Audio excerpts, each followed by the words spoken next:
И покрај тоа што поедини производители се жалат дека високите температури негативно се одразиле врз приносите и квалитетот на пченицата, сепак резултатите од ожнеаните површини се на задоволително ниво.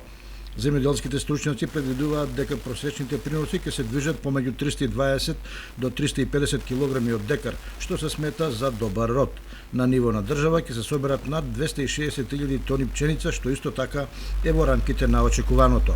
Инаку, според податоците од подрачните единици на Министерството за земјоделство, шумарство и водостопанство, обработливата површина под пченица во 2021 година изнесува околу 79.000 хектари, што е зголемување за околу 7% во однос на 2020 година.